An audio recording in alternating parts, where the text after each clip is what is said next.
presentation is called The Tale of Two Systems because I want to compare the US dollar monetary system to the Bitcoin monetary system, because Bitcoin is a money, but it's also a monetary system. Okay, so why do we use money? We use money because it makes it easy to trade. That's why we use money, right? It's hard to trade a cow for eggs, hard to trade a cow for a house, hard to trade a house for eggs. So we use money, right? We use money. We work for money, we get the money, then we use the money to buy stuff. So all modern economies use money, not barter. Okay, so but money is also a system. It's not just the physical things we touch, it's also a system. So for example, the US dollar is a system that includes banks. It includes a central bank. We'll talk about what that is. It includes the government. And of course taxes. It's April 15, taxes. That's part of the US dollar money system. A money system has a bunch of purposes, but the two most important ones are who owns what money and the total amount of money that is in the system. Those are probably the two most important things that a money system or a monetary system controls. So how does a monetary system work, and how does it matter to your money? Well, since this is Rotary and this sort of business flair, right? So we're going to use a spreadsheet, the world's simplest spreadsheet to understand how the US dollar money system works. So in this spreadsheet, my dollars. Now, this is literally the only number most people think about when you ask them about what money is how much do I have? Like, literally their understanding stops there. Maybe they would say, and I have to pay some taxes. Okay, but there's another number that is just as important as the number of you have, which is how much money there is, which almost nobody thinks about, but it's super important. It's super important because your purchasing power is divided by one divided by the other. So just as important of how much money you have is how much there is, because it determines what you can buy. Okay, so if you have 10% of the dollars, if you own $100, the total dollars in the system are $1,000, you can buy 10% of everything that money can buy right now, okay? But if somebody moves that number up to 2,000, suddenly you can only buy 5% of all the things that money can buy. Even though your $100 didn't change, your ability to buy stuff dropped in half due to factors outside of your control. If that doesn't seem fair, it's not. Okay, so how many dollars are there exactly in the system? Well, right now for the US dollars, it's called M2 money supply. I won't try to explain that, but there's about 22 trillion. $22 trillion in the system, which means if you have $100, your purchasing power is $100 of 22 trillion, which will buy you about, a gold set of earrings, about that 1 gram set of gold earrings. That's about how much $100 will buy you. Okay, so the problem is the US government prints out of thin air about 7% more money every year. Now you can see where that would be a problem over time, right? And so back in 1960, the total dollars in the system was 286 billion. So your $100 was divided by 286 billion. But today it's 22 trillion, so there's 75 times as much money, meaning your dollars have been divided by 75 times as much money. Basically, it's been diluted, right? You have your drink, somebody pours 70 times as much water in your drink, it's, 1/75 as potent. Okay, so back in 1960, where the Beatles were around, the same $100 would buy you 88 grams of gold instead of 1 gram of gold. 88 grams of gold.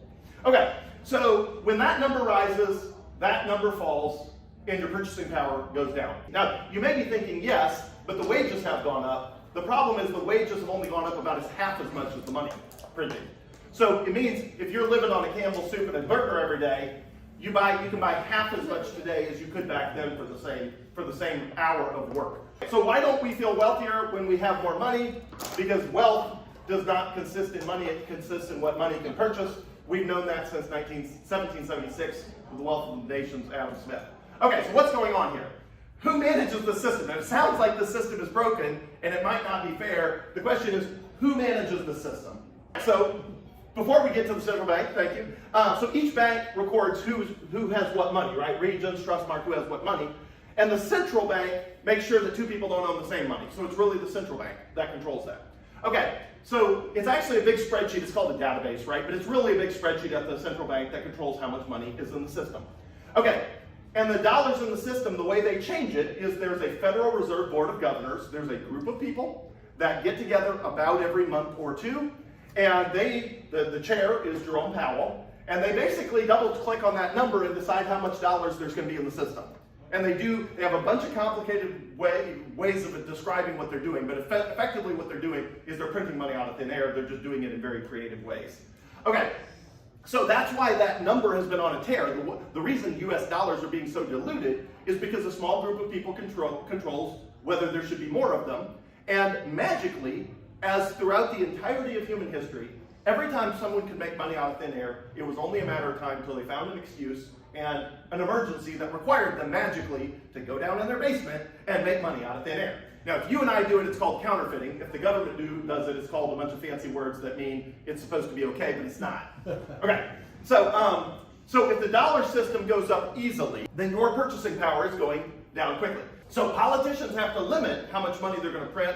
So as the number goes up, your purchasing power goes down. So this is the purchasing power according to government statistics. I didn't make this up. According to the Consumer Price Index, CPI, this is like the inflation they talk about in the news. Purchasing power of the US dollar is down 95% since 1935. So from the end of the sort of the heart of the Great Depression to today, you've got 5 cents of your purchasing power left as compared to what a dollar would buy you back then. What?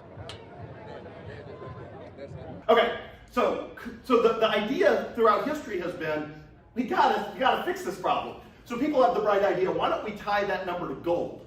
The gold standard, right? We've all heard of the gold standard. The gold standard has never worked, and I'll explain some of the reasons why. But, so the promise was, what if the paper money that we can print out of thin air, what if it's tied to gold? Then they sort of can't print it out of thin air.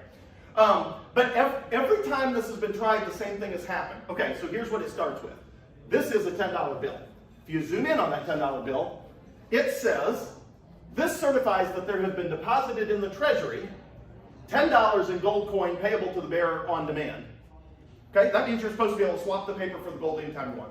Now, every time humans have ever done this in entire human history, they print too much of the money, and eventually they stop being willing to swap it for the gold. So, the United States did this. In fact, it's in my car. I didn't take it in with me, but I have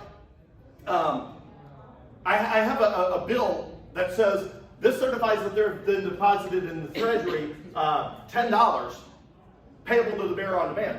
So after this bill, they had a bill that just said $10 payable to the bearer, but it left it ambiguous in what? Yeah. Like, is this not a dollar bill? Like, what am I supposed to be able to get for this? The answer is nothing, but we don't really want to say that. But anyway, ultimately, in 1971, the government broke the promise, and they changed the words to Federal Reserve Note $10. And they took off all the words about how you could get it in gold coin anytime you wanted and all that sort of stuff. Or in the case of $1 bill, it was in silver. Okay, so that's a huge problem. So the dollar system, the US dollar system, runs on politics. And what about different governments? Is this a problem unique to America? Turns out not. None of these countries have a better dollar than the US because they all print money out of thin air. And believe it or not, they're actually less responsible than the United States. So this is how these other currencies in the world have compared over the last 10 years to the US dollar. Now let's remember, the US dollar is already down 95% in 90 years. In the last 10 years, these over here are down an additional Venezuela, 99% on top of how much the US dollar is down. So 90, 85, 99%, even major currencies, like the British pound, is down 25% compared to the dollar, which is already down. So all of these currencies are worse. The Canadian dollar, the Indian rupee, all of the euro, all of those are down an additional 20% just in the last 10 years as compared to the US dollar, which is also down in purchasing power, precipitously. Okay, so are there other options? Is there a way to fix this problem that has honestly plagued humans from the beginning of time?